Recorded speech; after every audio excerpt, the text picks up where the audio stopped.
Why hello everybody, welcome to another Simplicity of Logic. Today we'll be talking about why celebrating birthdays are illogical. This will go through the same process. Basically we'll talk about the general topic and then the defense of birthdays, and then my point of view, which is against, and then a conclusion. But before that, actually I have to do a preface. I'm not saying that if you celebrate birthdays or you want to celebrate birthdays, you are a fool.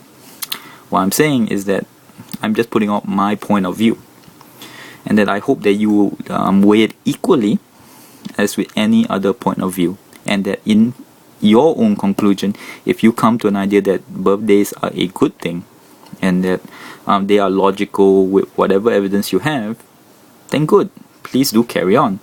I'm no better than you, and let's weigh the points equally, but I ask that you weigh equally, and if you feel that my points make sense, then maybe you apply the solutions that I will give forth in this debate.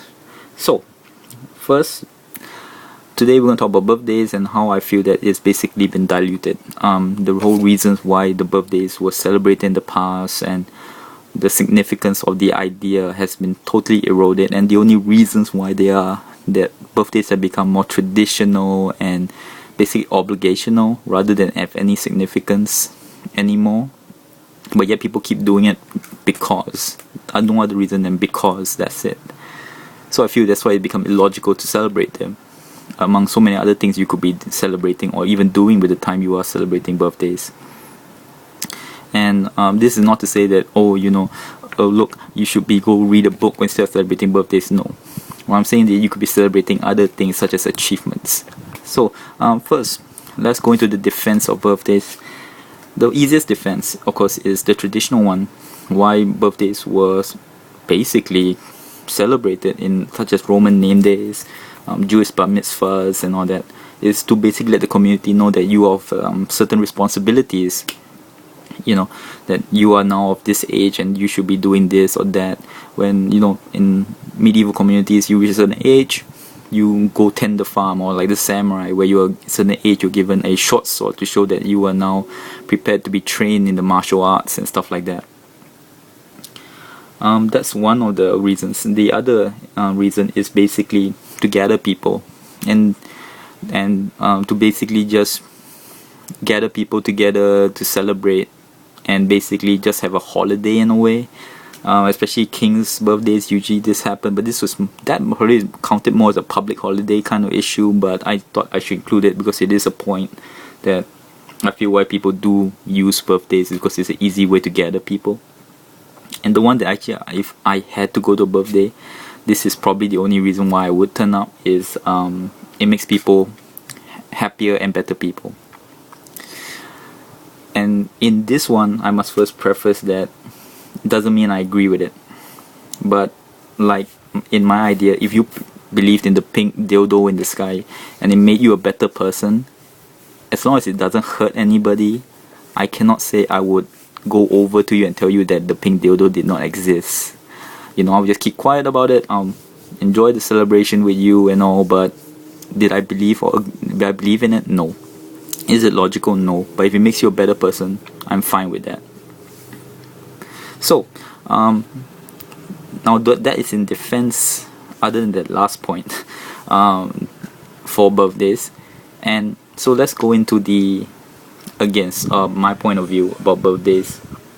Now the thing about all 3 points given above is that the modern age has kind of made it redundant. Things like Facebook and all, you basically can know someone's age every single day. It's no longer like the community would not be able to keep track. There was no like even in, I think, the medieval ages, keeping a calendar was a problem. Like Charlemagne, I remember reading about Charlemagne, and they couldn't even predict exactly the day he died because the calendar system had issues. Can you imagine how the medieval peasants had to keep track of time? And so birthdays were important ways of saying that, okay, this child is about this age. So, but nowadays with Facebook and all, it's redundant. And for the responsibilities things, to be honest, there's so many differences in the responsibilities nowadays that depending on certain countries you live in, that it's not like back then where you were with the seasons and the certain age groups had to go to work, like the farm groups and all, because of the lack of labor. So I feel again that also made that point redundant. And one of the more important reasons is tradition. I totally disagree on why we should do anything just for tradition anymore. It's ridiculous. And have you ever been in a such a birthday where you didn't want to be there? And it's a no-win situation for any of you, because if you ask the birthday people, do you want people who don't want to celebrate your birthday, who don't want to be there, who are not there to celebrate your birthday, they're just there to be to show their face? Do you want them to be there? They will say no. Yet if the person doesn't turn up, they get basically aggrieved too. So basically both sides, no matter what they do, loses. So that's why it becomes an obligation. It becomes so ridiculous. Why would you want that? And another point about it is it becomes such a tradition that is ridiculous, because instead of celebrating your birthday, what's the difference between celebrating the 4th week's Thursday every month? There is no difference. It's just a day that comes. And among all the other things you could be celebrating, such as, if in my view, if you celebrated, like you put someone out of a burning car, that's something to celebrate, because if you are a better person than most, I feel, and that is something worth celebrating than a day that comes. It's not having a birthday, or it's not a big deal. It's something that just comes every year, and if you were to celebrate that, well, I'm sorry, I just don't feel that significant. And also, because of, if you come to be so fixated on celebrating a day that always comes, there's no need to set goals, because every year, or there's always something to look forward to, that, oh look, this day will come. I don't need to set goals to celebrate, because I basically will have this day where everybody will come and treat me like a king, so to speak. And actually, one of the best reasons and best short clips I feel to represent this is a clip from the movie Confucius. Again, it's not a very good movie. It's like, again, with any China biopic, they put too much Hollywood into it. But basically, this one clip is where Confucius argues against someone about the tradition of burying live people with their dead masters, and how it's only done because of tradition. And in defense, the person said that Confucius was wrong. He was taking away the cultural traditions of the country and the morality of it. And Confucius turns to him and says, the dead general, liked you a lot. Why not you be buried along with him? And he had no defense. But to me, that encapsulates in itself the reason why doing something just for tradition is ridiculous. And if you don't think about it, you just do it because. So I'll put that clip in the notes below for the clip. The link to the clip. And the last point is, of course, the ridiculous nature of when you go to birthdays. How many times have you been given or have given a gift which is absolutely horrendous?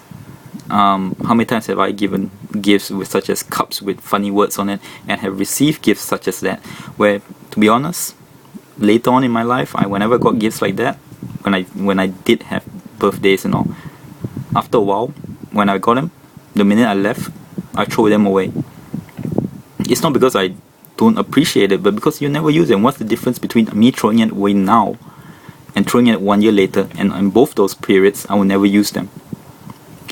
A good example of this is when I was at someone's celebration, and the rest of them went to the toilet. I was left with the birthday boy, and I talked to him. And again, I'm not into watches, but I said, nice watch you have there. It was a nice big watch, And he said, I hate it. And I like, why do you wear it? He's like, oh, those three bought it for me last year, and this is the only time I'll ever wear it. But I don't like it at all. And that's a true story. So you see what I mean? That the whole gift giving celebration has become so obligational now. It's ridiculous that people just feel like they have to. That's why if I go to birthdays, I'm not shy about it at all. I don't even turn up with anything. I'm just there. I finish the celebration, I go home. I take it more of a catch-up situation. Even though I stay there. Again, the whole reason I'm there is if it makes the person, like I say before, in the defense of birthdays, that if it makes them happy, I stay there long enough to that I feel that I caught up with enough friends and they're happy and it's okay, and then I just leave. And I'm only there because it makes them happy, not because I believe that but the birthday itself should be celebrated. In conclusion, I feel that basically it's a solution. Celebrate something that is meaningful to you, such as you set a goal, you lose 50 pounds for example, then celebrate that. Celebrate something that you can look forward to and you can feel proud, and also remove the ridiculous idea of having to bring gifts, that you must give something to this person. Instead of that, say that everybody bring one packet of potato chips or something, for something to share, something that's cheap, and no one feels obligated or feels like, oh damn, I don't want to, like, I have to spend this much for this person because last time he did that. Keep it, in a way, keep it real and make it simple where everybody goes there, and the whole reason they're there is just to celebrate that good goal or achievement that you have, without feeling like they're obligated to give an expensive item and that everybody feels comfortable with. So that's my point of view. Thank you very much. Till next word.